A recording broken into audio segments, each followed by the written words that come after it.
Hey everybody, welcome back to my channel, and today we're going to be having fun doing a reaction video. So I have been going down this wormhole of watching horror stories about different beauty professionals, whether it's hairstylists or makeup artists or nail techs, and I just wanted to respond as a beauty professional and give like my thoughts on both ends, like as a client but also as a professional, because I think that we could learn from some of these horror stories. And a lot of the stories that I'm hearing or watching, should I say, are starting to become a little redundant, and it's also making the industry that I love so much seem really bad. So I kind of want to speak out on it. So for those of you who are clients, hopefully it is a way to educate y'all on some red flags to look out for when you're booking with a stylist. And for stylists, I'm hoping that it will show y'all how to act a little bit more professionally, because some of this stuff is just straight up unprofessional, you know.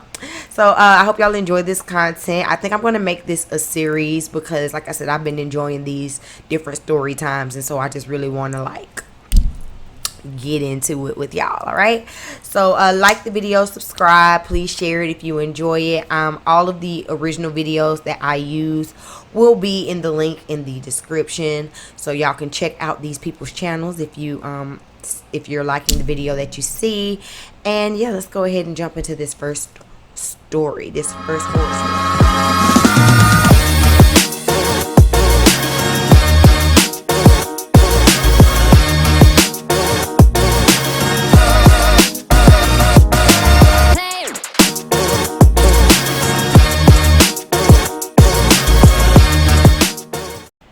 Alright, so our first video up is by a creator named Shaina Carelle, and this is entitled Storytime, ATL Celebrity Hairstylist Horror Story with Receipts. So let's see, let's get into it.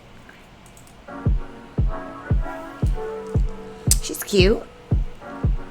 What's up, y'all? Welcome back to my channel. If you are new here, my name is Shaina Carelle, not Shaina Carelle, not Shaina Carelle, but Shaina Carelle. Shaina. This will be a story time about a very unorganized Atlanta hairstylist. This all began on my birthday, basically around the time of my birthday. So, you know, I do the thing that every girl pretty much does. I go on Instagram, I put hashtag ATL frontals, ATL hairstylist. It's so easy for me to find someone. So let's stop there. Shaina, she said her name was Pretty Girl already. So she gets stabbed by this hairstylist. I'm ready to get into this story. I'm excited to hear what happens. The first thing I want to say is that for those of you who are new stylists out there and you are marketing yourself online, hashtags are so important. Like she said here, she searched hashtags, and that's how she came across this stylist. So when you are using those hashtags, make sure that you're putting out really good quality pictures, because you couldn't I found people that I worked with from hashtags. So that's just the day and the age we live in. I reached out to her just to make sure, you know what I was going to order my hair from a good place. I ordered a wig offline. Got the wig, it looked really shabby. If I have the picture of that will be somewhere on the screen. So I was like, hold on, let's go back to the picture of this wig. So this is the wig that she ordered. She said it looked shabby, and yeah, it's definitely not the best looking wig, but it is like super blonde, so maybe a little conditioning treatment. Let's see how this works out for her. I wanted to get 613 installed. I got a bag wig from some company. Do you know anywhere I can get a 613 wig from?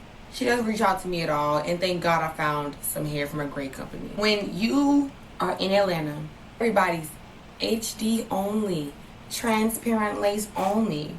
If I'm a client who is most likely inexperienced with lace, you think you might want to respond to me when I'm asking you what type of hair or a company that you think I should go to? Because most hairstylists have their own companies where they sell their own hair and they would like to push their brand the most.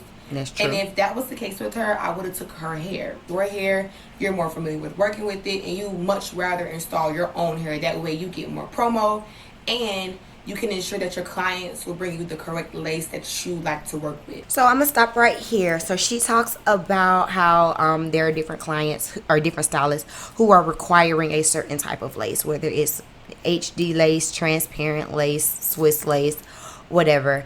I understand that different stylists have their lace preferences, but she is completely correct. As like an inexperienced person, if you're a client, you don't know the difference. Hell, some of these stylists don't even know the difference between these different types of lace. So it would be beneficial to have your own hair that you're able to sell to your clients, even if it's with a company like Maven, so that you don't have to have the inventory or collecting. I mean, anybody can get vendors at this point in time. So this was definitely a missed opportunity for the stylist for sure.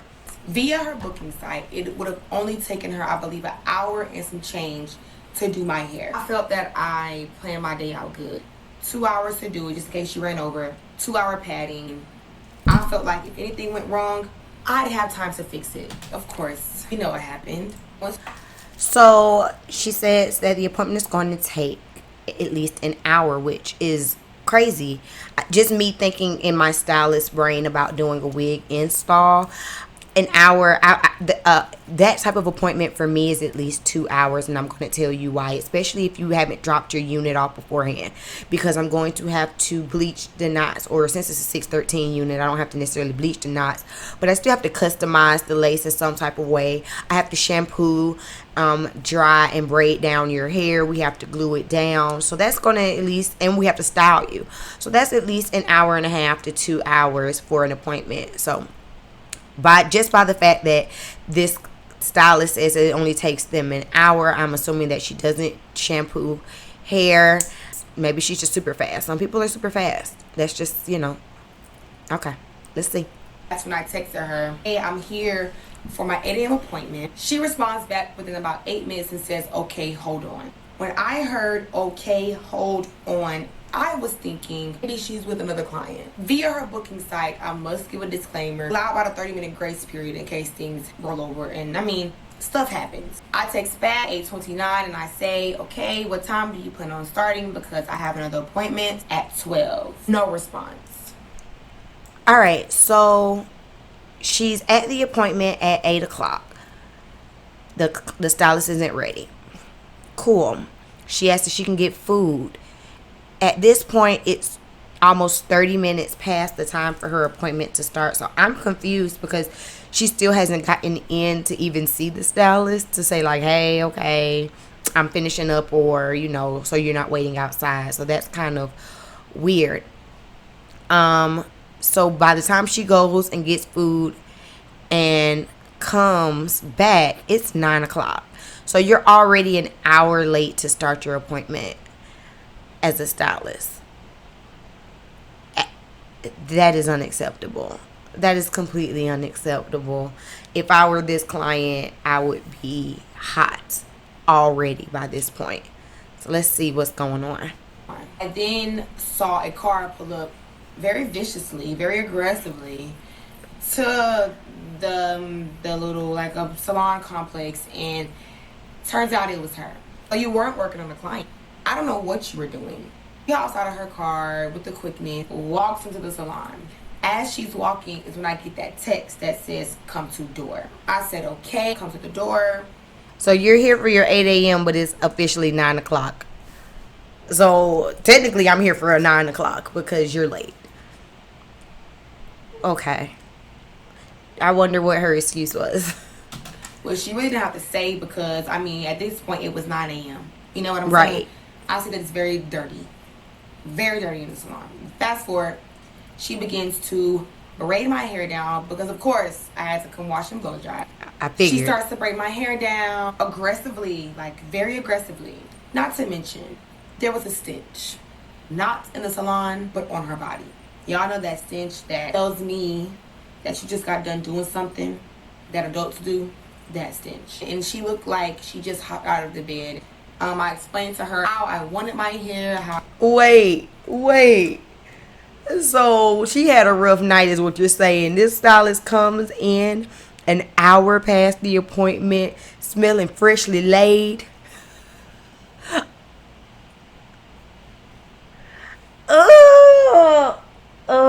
this is horrible. Oh my gosh. And then you come into a dirty salon. So here are so many red flags that I'm hearing just as a professional. Number one, you should not get to your appointment an hour late. If your appointments are at 8 o'clock, then you should at least be to the salon at the latest at 7:50. Now, that's why I don't do 8 o'clock appointments. Let me be clear about that. That's why, because she don't do 8 o'clock appointments. I don't know what 8 o'clock in the morning looks like. Number two, before you leave the salon at night, you should have your area cleaned so that you can, start fresh the next day. Number three, at minimum, can you have yourself clean, ma'am? Ooh, this is a celebrity hairstylist. I told y'all. There was no drop your wig off 24 hours in advance so that I can get your wig prepared, plug, customized, bleach, blah, blah, blah. There was none of that. So this wig is going onto my scalp, unplugged. It was a 613 wig, so I knew that it probably most likely did not need bleaching of the knots, but it would at least have needed plucking. So she starts to put the wig on my head. So let me pause right there. So she is right. At 613, of course, the knots probably won't need to be bleached, but it definitely would need to be plucked, and the lace probably would need to be tinted to match the client's skin tone. This is why a lot of times you do ask for the client to leave the wig at least a day in advance. So like I was saying at the beginning of this video, already I'm confused about just the timing and the time management of this appointment, and then on top of that, you came an hour late already. As far as as far as the client doing another client while she was under the dryer, that is called stacking clients. Time management, experienced stylists do this all the time, so there's no issue with that. But you probably wouldn't have had to stack them like that had you been on time for your appointment. Kind of like, what is going on right now? It gets to putting it on, and I asked the question, where is the plucking? I didn't say it like that. I was just like, ever seen someone not pluck a wig before they put it on my head before? She laughed, and I tried to say it in a nicer way after that. I was like, so are you gonna plug it? After you put the wig on. Because some people do that. Oh, well, 613, I usually don't plug at all. So you want me to have this thick hairline? Not happening with me. My head is very small. My wigs are not plucked. They look like helmets. I really need you to pluck it if you don't mind. It wasn't that she didn't want to pluck it. It's really because she did not have time. So she's like, girl, yeah, I'll pluck it for you. You know what I'm saying? Like, I got you. Then, guys, the wig was actually already glued down. She begins plucking. And the tweezers are stabbing me in the brain. Trying to go so fast, she's just like... And I'm like, in the chair, like, slow down. You're hurting me. She went across the entire perimeter. My scalp felt like it was bleeding, and it just felt like she was just puncturing me, like, continuously, like, back to back to back. Up, just taking it because I wanted it plugged. I relaxed about it, and I moved on. In my mind, I was laughing because who would have thought this was going to be happening? She is a very patient person already because, no. I have seen some people pluck when the wig has been applied, but not like plucking the whole hairline. Like, oh, wait, there's a little spot here that's still a little heavy. Let me just kind of tweeze it a little bit. I could understand that being very uncomfortable. Also, because her space was already nasty, I would be questioning if her utensils were even clean while she's like plucking at my head like that. She ended up finishing the hair, and it was not to my liking. The hair was not good at all. The curls were mediocre. Not only that, I proceeded to watch her bleach the other girl's frontal. I was pissed. I was here first. I had an appointment, and I explained to her that it was my birthday. Really pretty much had no regards for my situation. I want to see what it looked like. The lace just looked really bad, as you guys could see on the screen. Okay, yay. Okay, so let's look. I was like, I want to see the pictures. All right, so let's look at this wig, y'all. If you're looking here at the hairline, you can see a clear line of demarcation from where the lace is to her head. That is what I'm talking about when I said that she should have that the lace probably needed to be tinted, especially because lace is lace. Lace is not skin. Lace does not have skin color. Lace has lace color, and so you have to tint it to be the person's skin majority of the time if that person has melanated skin. So that's the first issue that I'm seeing with this wig. I'm not a fan of baby hair personally, and it looks like she was trying to put the baby hair in there to try to like hide the fact that the lace wasn't tinted. But there's clearly, y'all see like right there. There's clearly like a piece where you can see where she put the concealer to give it the look of scalp, but now her forehead looks like it has a ring around it. Oh man, poor thing. So this is what it looked like when she left the salon. Clearly she has a filter on this picture. It doesn't look bad here. It really doesn't look bad here at all. I actually like the color in this filtered picture up here, but for sure you can still tell that the lace was not tinted. I really wanted this style, so I just kind of went with her. So my hair was done. She was taking pictures. She never posted them, and y'all know how it is. Like, if a stylist does not post your picture, you kind of like, dang girl, did you mess me up? Like, what did you do? With all these. That's not fair. That's not fair either, because I take pictures. I have so many pictures stored in my phone of past clients. I don't always post them right then. Sometimes, honestly, you won't see your picture for months at a time, just because I like to stagger my content. When I was working full-time in the salon, I would like to stagger my content based on style or what I'm trying to promote at the time. So sometimes you wouldn't see your picture. But as far as that went, yeah, no, she probably was not proud of her work. Take it from me, don't let anyone pluck your hair while it is on your head. I mean, I know some stylists do those like touch-up plucks, you know what I'm saying, in the end for last few hairs, but for someone to pluck the entire frontal on your head and literally stab you with tweezers, don't do it.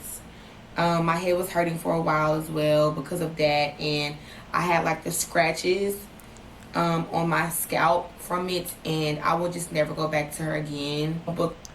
Okay, so when it comes to wig application, there are so many things that can go wrong that could affect your natural hair in the long run. Whether that is how the wig is applied with like which adhesive, how it's removed, even the maintenance of it, and just the fact that she said that she had scabs and things right here, that could affect her natural hairline and the hair that would grow there. And I'm sure that's not what she wanted for her birthday, you know, to go in with hair and then to come out with like damaged follicles or something.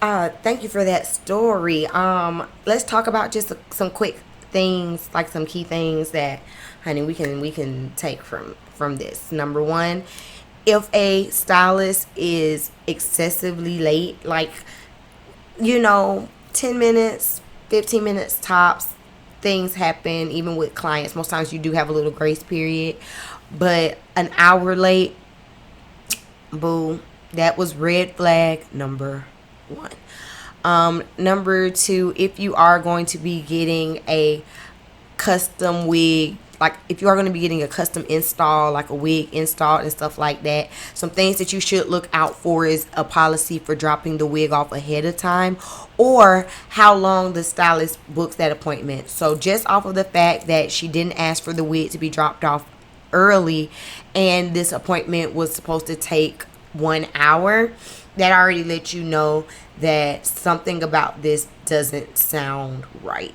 So those are just some things to look out for. And number three, when you are getting your lace, y'all make sure that you're getting it plucked and the lace tinted before it is secured on your head, okay? If something doesn't feel right, if something doesn't seem right, don't wait until it's on your head to say something to the stylist. Say something beforehand, and that might just save you a lot of heartache. Like, she knew that it needed to be plucked before it got on her head, so she should have said something like beforehand. Not blaming her, I'm just saying, like, she should have said something beforehand just to like make sure we are on the same page. You know, if that is not my method as a stylist, I'll reassure you, this is how I normally do it. Don't worry, I'm going to get that handled for you. This is how I normally do it. But, you know, maybe that could have saved her just a little bit of heartache and legitimate headache. But that is it for this first video for my horror story reaction video series that I'm going to start doing on the channel, y'all. I hope you enjoyed this video. If you come across any beauty industry horror stories that you would like me to see and do a reaction on, you can always share them directly to me in my DMs on Instagram. The link is down in the description box. Also, again, the link to this horror story, if you want to watch the full thing, it's going to be in my description box. Shout out to this content creator for allowing me to use her content, and I'm excited to continue to do this series because it's super fun and it's what I'm interested in, hopefully to educate some of my followers and people who are watching me. And yeah, so make sure that you like this video, share this video out with your community, and subscribe if you have not done so already. And I will see y'all in the next one. Peace.